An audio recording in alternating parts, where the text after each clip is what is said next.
Nobody wanted to play with the soft girl.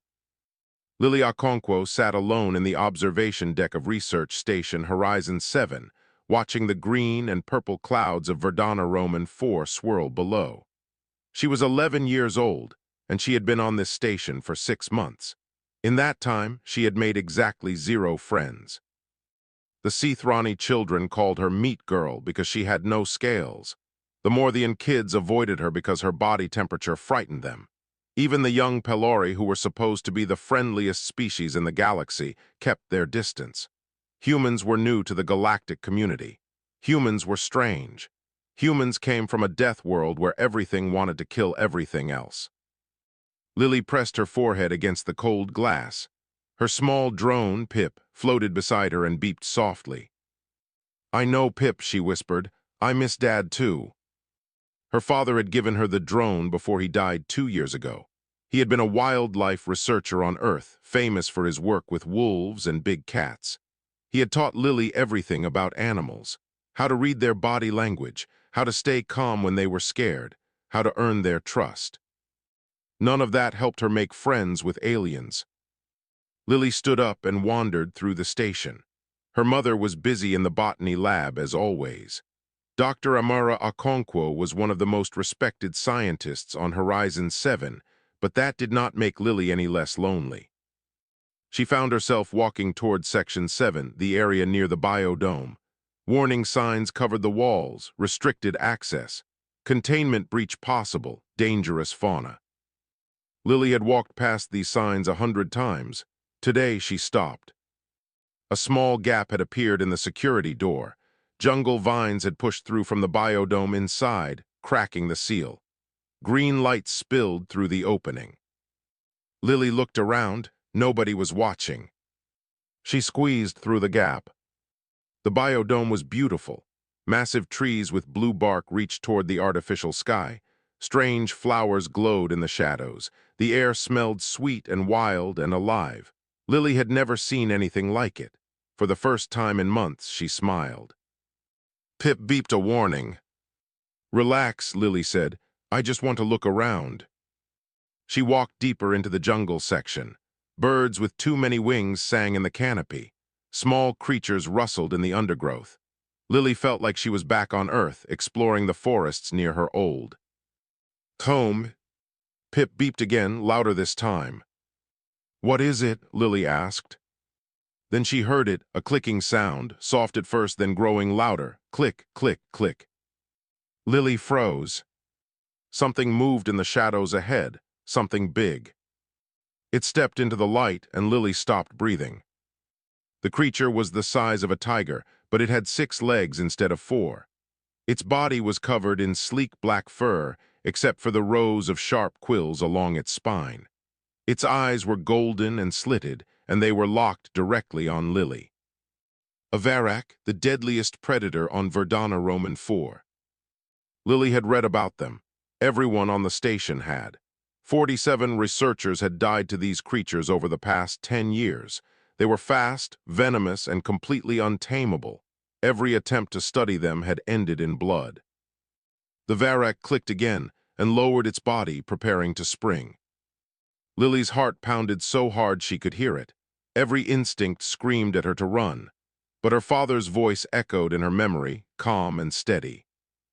"Fear is a language, sweetheart. Every creature speaks it, but so is calm." Lily did not run. Instead, she looked at the Varak more carefully. It was thin, too thin. One of its back legs moved strangely, and she could see that a cluster of quills on its side was swollen and discolored, infected. This was not a healthy predator looking for prey. This was a young, sick animal in pain. Slowly, very slowly, Lily sat down on the ground. She made herself small. She kept her eyes soft, not staring directly at the creature. The Varak tilted its head, confused. Lily began to hum. It was a lullaby her father used to sing to her. She had sung it to frightened animals 100 times back on Earth. She sang it now to this alien predator that could kill her in seconds. The clicking stopped. The Varak's quills, which had been raised and ready, slowly lowered. It took a step toward her, then another. Its golden eyes never left her face. Lily kept humming. She slowly extended her hand, palm up, fingers relaxed. The Varrock sniffed her hand. It jerked back at the strange warm blood scent, then sniffed again. A low sound came from its throat, not a growl, something else. Lily looked at the infected quills. The creature was suffering. Moving like she was underwater, Lily removed her jacket. She tore a strip from the bottom of her shirt. The Varrock watched but did not attack. "Easy," Lily whispered. "I am going to help you." She reached toward the infected area. The Varrock growled. Lily paused, hummed a few more bars of the lullaby, then continued. Her fingers touched the swollen flesh. The creature flinched but held still. Lily cleaned the wound as best she could and wrapped it with the cloth. When she finished, she sat back and waited. The Varrock stared at her for a long moment. Then slowly, it lay down beside her. Its massive head lowered to the ground near her knee, and from deep in its chest came a sound that no galactic researcher had ever recorded. A purr. Lily was reaching out to touch its fur when the station alarms began to scream. She had been reported missing. The purring filled the jungle like distant thunder. Lily had never heard anything so strange and beautiful. The Varrock's entire body vibrated with the sound, and she could feel it through the ground beneath her. The creature's golden eyes had half closed, and its 6 legs were tucked beneath its body like a house cat. A house cat the size of a tiger, with venomous quills on an alien planet. Lily almost laughed. The alarms continued to wail in the distance, red lights flashing through the gaps in the biodome's damaged walls. Lily knew she should go back. Her mother was probably terrified, but she could not leave. Not yet. She looked at the Varrock's face, so close to her knee. Its breathing had slowed. The tension had left its body. For the first time since she found it, the creature looked peaceful. "I am going to call you Nala," Lily said softly. "It is from an old Earth story about a lion. You do not know what a lion is, but trust me, you would like them." Nala's ear twitched at the sound of Lily's voice. The purring grew louder. Pip floated down and beeped urgently. The little drone's lights flashed in a pattern that Lily recognized. Someone was coming. "I know," Lily said, "but I cannot leave her. She is sick." She examined the bandage she had made. Already she could see it was not enough. The infection had spread deeper than she realized. Nala needed real medicine, not a torn piece of shirt. Lily pulled out the small communication screen built into Pip's shell. Her fingers moved quickly as she typed a message to her mother. "I am safe, found a friend. She is hurt, need medical supplies, please do not shoot."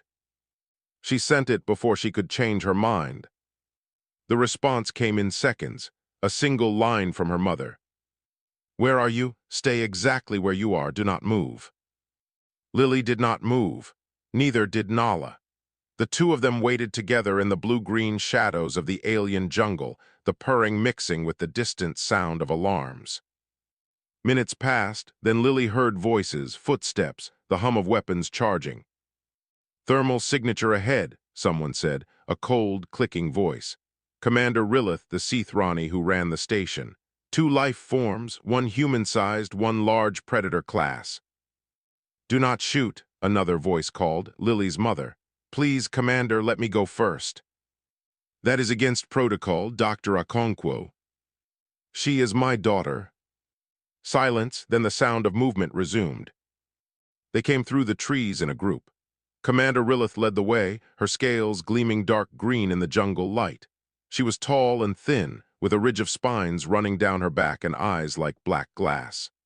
Behind her came 4 Seathrani soldiers, each carrying a plasma rifle aimed and ready. And behind them, pushing through despite the soldiers trying to hold her back, came Lily's mother. Dr. Amara Okonkwo was not a large woman, but right now she looked like she could fight every alien on this station. Her dark eyes found Lily immediately, and the fear in them nearly broke Lily's heart. "Lily," she breathed, "oh, baby." "Mom, wait," Lily said. "Do not scare her." Commander Rillith raised one clawed hand. The soldiers stopped. Everyone stared at the scene before them. Lily Okonkwo, 11 years old, soft and small and completely defenseless. And beside her, its massive head resting near her lap, lay a Varak, the most deadly predator on the planet, Purring. "That is not possible," one of the soldiers whispered. "Weapons up," Commander Rilith ordered. Her voice was ice. "The creature must be terminated immediately." Nala's eyes snapped open. The purring stopped. In one fluid motion, the Varak rose to its feet, quills flaring along its spine. It positioned itself between Lily and the soldiers, a wall of muscle and venom and fury. The soldiers took aim. "No," Lily scrambled up and threw herself in front of Nala. Her small arms spread wide, her body blocking the Varak from the weapons. "She was protecting me, just like I protected her." "Child, move away from the creature," Commander Rilith said. "It will kill you the moment you are not useful." "She will not. You cannot know that." Lily stood her ground. Behind her she could feel Nala's breath hot against her back. The Varak had not attacked. It had not even tried to run. It was waiting to see what Lily would do. "My father studied predators his whole life," Lily said. Her voice was shaking, but she did not move. "He taught me that fear makes them dangerous, not hunger, not instinct. Fear, she is not afraid of me. That is why she has not hurt me." Commander Rilith's black eyes narrowed. "Your father was human. Humans are insane." "Maybe," Lily said, "but we are also right." Silence stretched between them. The soldiers kept their weapons raised. Nala kept her quills flared. And Lily kept standing in the middle, a small human girl who refused to step aside. Then Dr. Amara Okonkwo walked forward. "Amara, stop," Commander Rilith commanded. She did not stop. She walked right past the soldiers, right past the commander, until she stood beside her daughter. She looked at the Varak. She looked at Lily. And then she knelt down slowly, hands visible, and spoke in the calmest voice Lily had ever heard. "What do you need, baby?" Lily felt tears burning in her eyes. "Medicine, antibiotics for the infection, and bandages, real ones." Her mother nodded. "Then that is what we will get." Commander Rilith stepped forward, fury in her voice. "I will not allow this. The creature must be destroyed. It is station protocol. It is basic survival." Dr. Amara Okonkwo looked at the commander. "Then you will have to shoot my daughter first, because she is not moving, and neither am I." Dr. Kellys had studied alien biology for 47 years, and nothing had prepared her for this. The small Morthian scientist stood at the edge of the medical zone, her compound eyes taking in every detail of the impossible scene before her. Her insectoid body trembled slightly as she recorded her observations into a data pad. A human child was sitting cross-legged on the floor of a containment room. Beside her lay a Varak, the apex predator of Verdana Roman 4, its massive head resting in the girl's lap. The child was stroking its fur and humming. The creature was purring. "This should not be happening," Dr. Kellys whispered to herself. "This breaks every rule of predator behavior." Commander Rilith stood beside her, arms crossed, scales rippling with barely contained anger. The Seathrani had been overruled by the station council. Dr. Amara Okonkwo had called in favors made. Threats, and eventually convinced enough council members to allow a trial period. The Varak would be treated, studied, and observed. If it showed any aggression, it would be killed immediately. "The humans have been here for 5 years, Commander Rilith said, her voice cold. "And already they are destroying our protocols, our safety measures, everything we built." Dr. Kellys tilted her head. "Perhaps, but look at what they have built instead."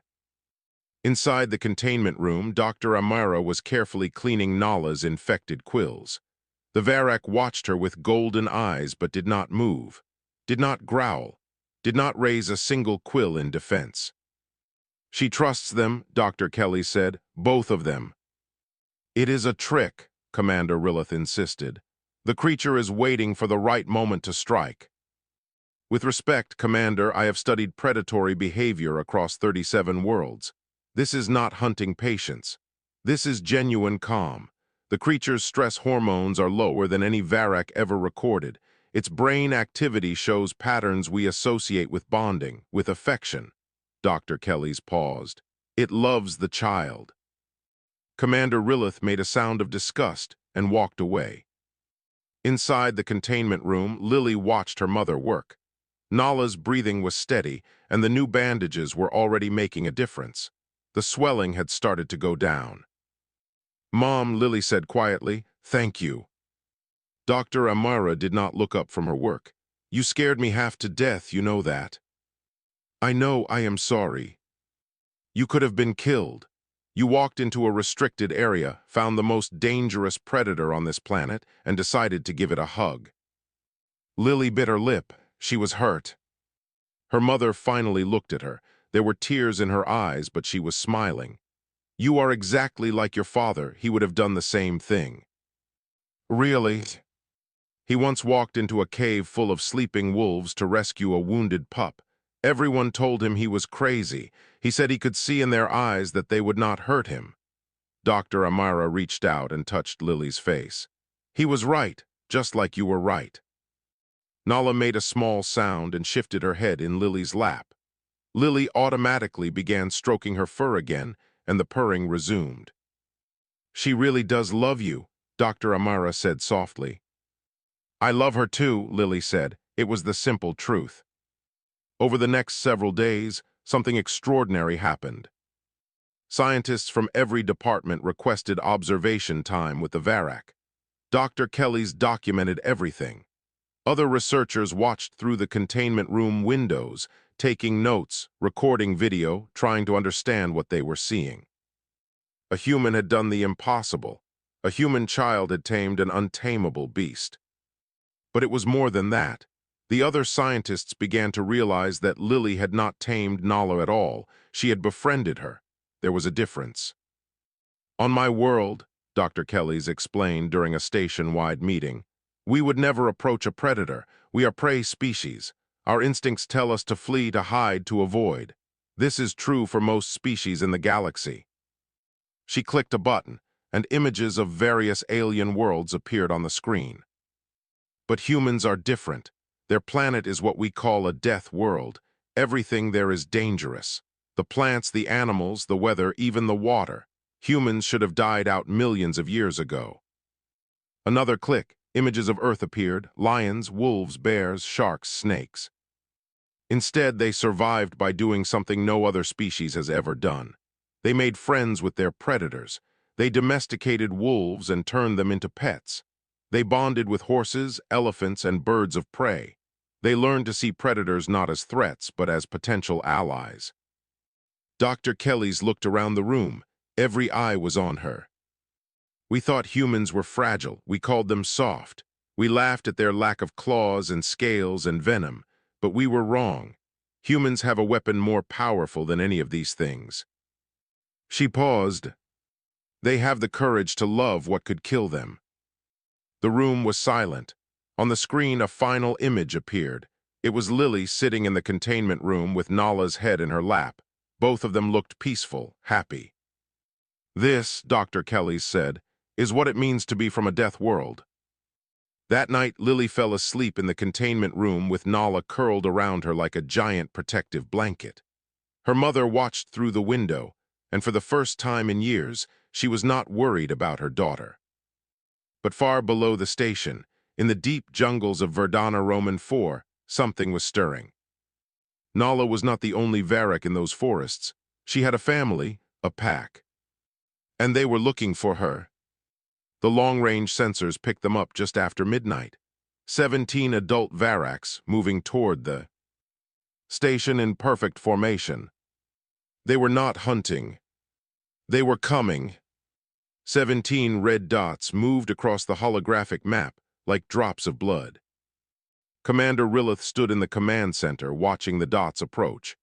Behind her, a dozen officers worked at their stations, their voices tight with fear. The entire station had gone to high alert. "They will reach the perimeter in 3 hours," one officer reported. "Evacuation status?" Commander Rillith asked. "Shuttles are being prepared. We can have everyone aboard the orbital ships within 90 minutes. Do it. Commander, wait. Dr. Kelly's pushed through the crowd, her small insectoid body nearly invisible among the taller species. This is not an attack formation. 17 apex predators approaching our location, Commander Rillith said flatly. What else would you call it? They are not spreading out. They are not stalking. They are moving directly toward us in the open, making no attempt to hide. Dr. Kelly's climbed onto a console so everyone could see her. On 37 worlds, I have never seen predators behave this way. This is not a hunt. Then what is it? Dr. Kelly's looked at the map. They are looking for something or someone. Every eye in the room turned toward the containment area on the display, toward the small human dot sitting next to the large predator dot. The young one, Commander Rillith said. They are coming for the young one. Lily woke up to the sound of Nala growling. It was not an aggressive growl. It was low and worried, the sound a dog might make when it sensed something wrong. Nala's golden eyes were fixed on the door and her quills were raised slightly. What is it? Lily asked, sitting up. Her mother appeared in the doorway. Dr. Amara's face was pale and she was breathing hard like she had been running. Baby, we need to talk. Lily listened as her mother explained. 17 Varaks coming toward the station, coming for Nala. They want her back, Lily said. It looks that way.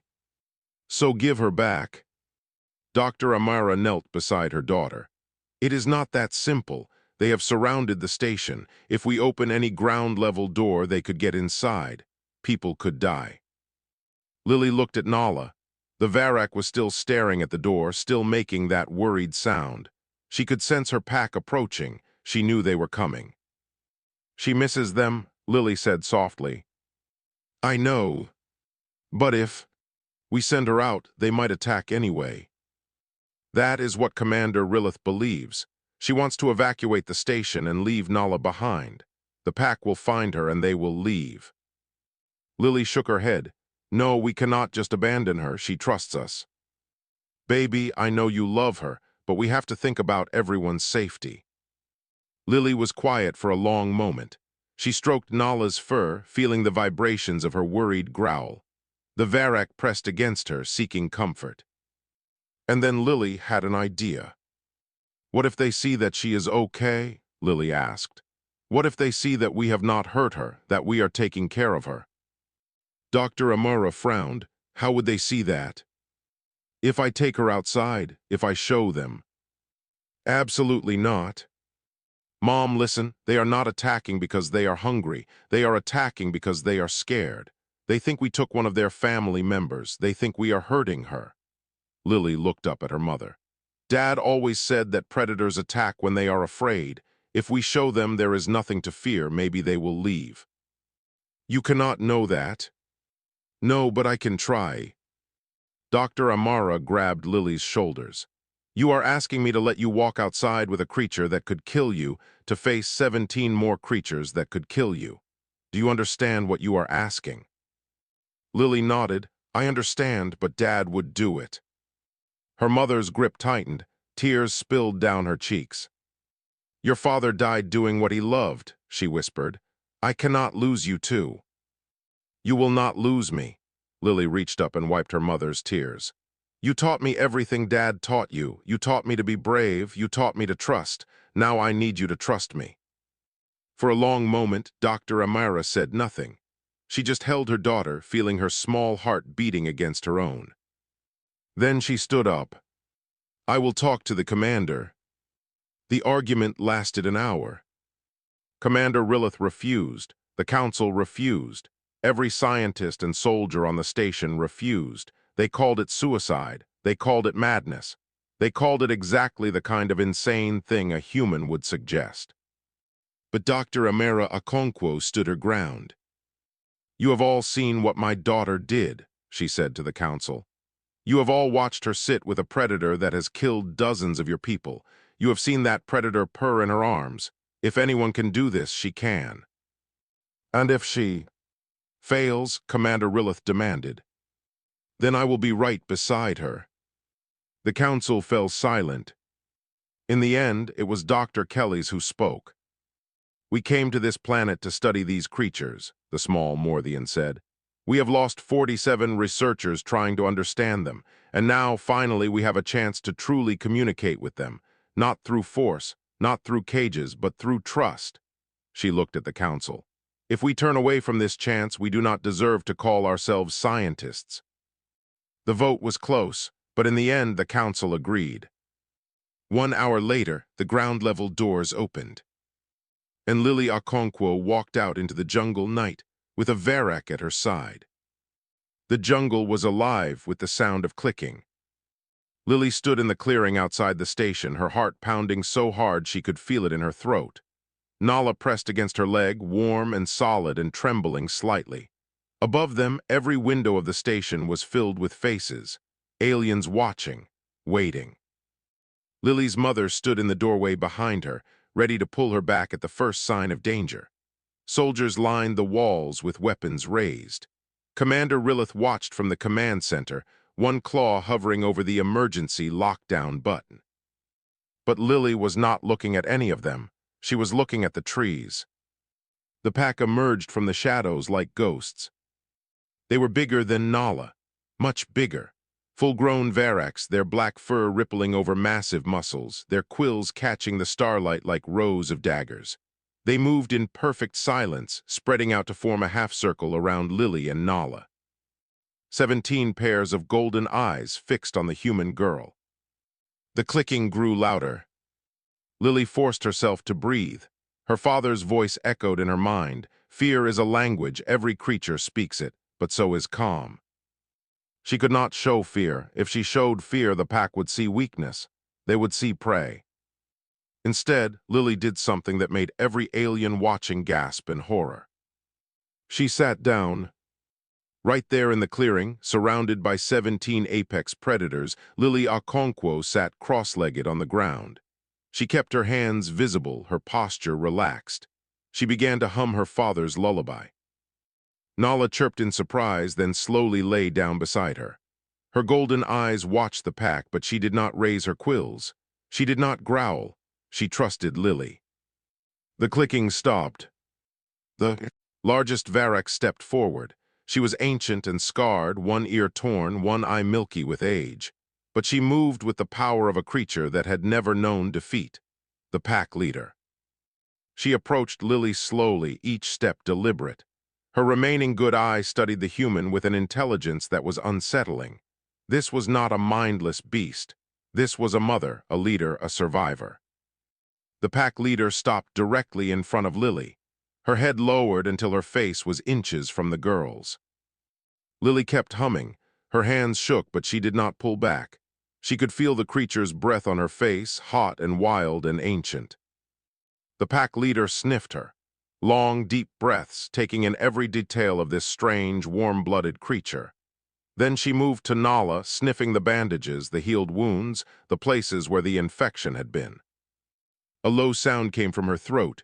Not a growl, not a click, something else. "A question." Lily did not understand Varrock language, but she understood what the pack leader was asking. She had come for her daughter.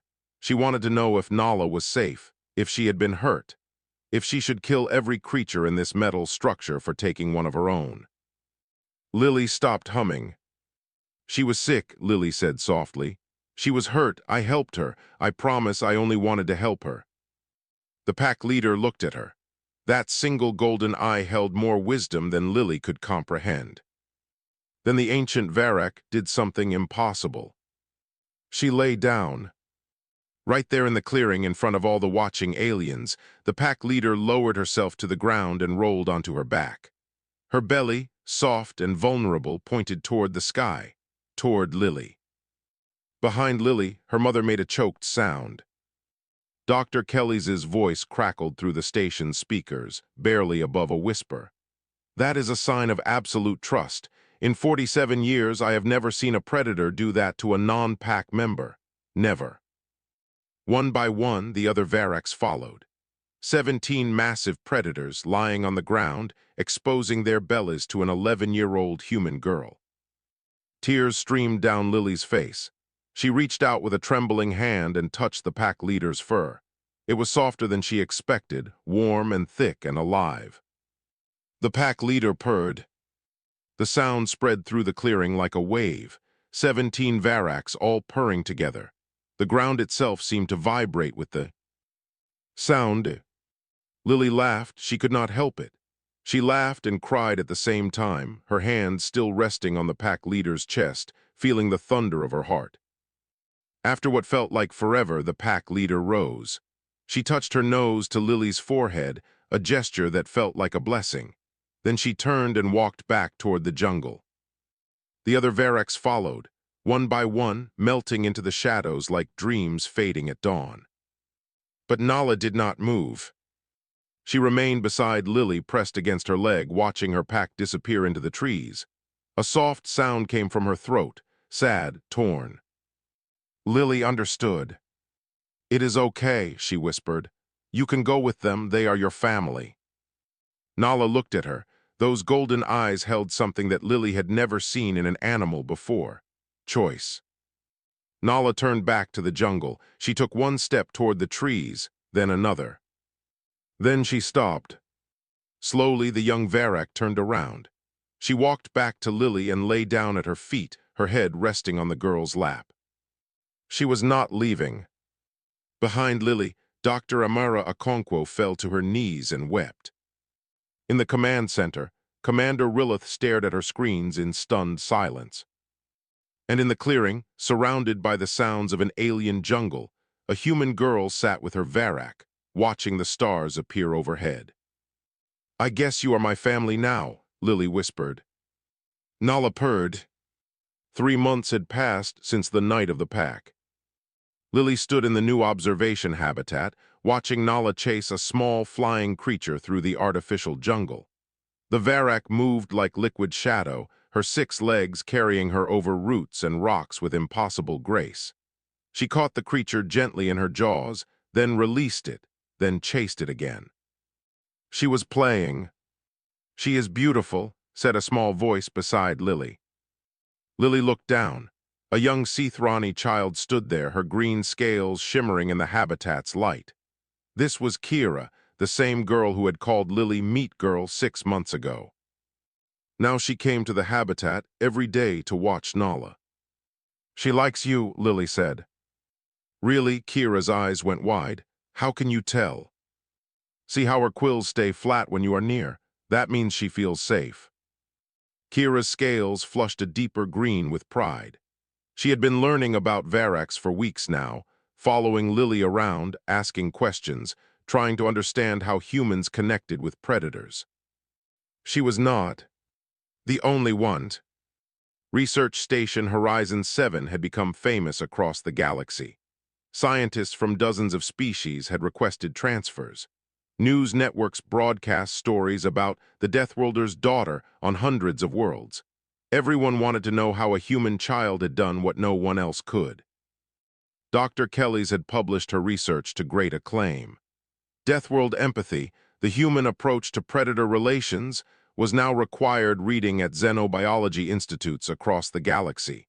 Her conclusion had shocked everyone. Humans were not fragile, they were not weak. They had simply evolved a different kind of strength. While other species developed claws and scales and venom, humans developed empathy. They learned to read the emotions of other creatures. They learned to calm fear and build trust. They turned predators into partners and enemies into allies. It was madness, the other species said, but it was also genius. Commander Rillith had finally apologized to Lily and her mother. It had taken weeks, and the words had come out stiff and awkward, but they had come. She still watched Nala with suspicion, but she no longer called for the Varak to be destroyed. She had even started asking questions about Earth animals. "Is it true," she had asked Lily one day, "that your species turned wolves into creatures that sleep in your beds?" "Yes," Lily had said. "And they do not eat you. They protect us, they love us." Commander Rillith had stared at her for a long moment. "Your species is terrifying," she had finally said, but she had almost smiled when she said it. The pack still visited. Every few weeks, the sensors would pick up movement in the jungle below, and Lily would take Nala down to the clearing. The pack would emerge, touch noses with Nala, sniff Lily with their ancient golden eyes, and then disappear again. They never attacked, they never threatened. They had accepted the human as one of their own. Today, Lily left the habitat and walked to her family's quarters. Her mother was waiting there, a message displayed on the screen in front of her. "What is it?" Lily asked. Dr. Amara turned to her daughter with strange expression. "A transmission from Earth, from the Galactic Embassy." Lily sat down beside her mother and read the message. It was an invitation. Humanity had been asked to lead a new initiative called the Predator Understanding Project. Species across the galaxy wanted to learn what humans knew about connecting with dangerous creatures. They wanted to study human techniques, human instincts, human courage. They wanted to learn how to love what could kill them. "They want me to be an advisor," Dr. Amara said. "They want you to be involved too. They say your story has inspired millions." Lily did not know what to say. She looked out the window at the green and purple clouds of Verdana Roman 4, at the jungle where her life had changed forever. "What do you think, baby?" her mother asked. "Do you want to help?" Lily thought about her father, about his wolves and his big cats and his endless patience, about the night he had told her that fear and love could exist in the same heart. You just have to choose which one you act on. "Yes," she said, "I want to help."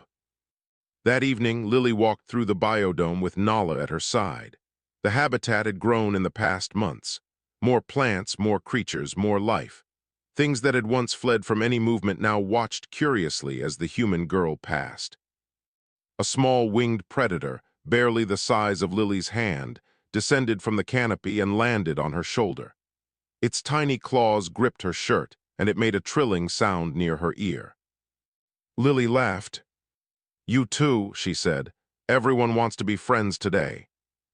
Nala purred and pressed against her leg. The small creature on her shoulder trilled again. Above them, the artificial sky shifted to the colors of sunset, and the jungle filled with the sounds of alien life settling in for the night.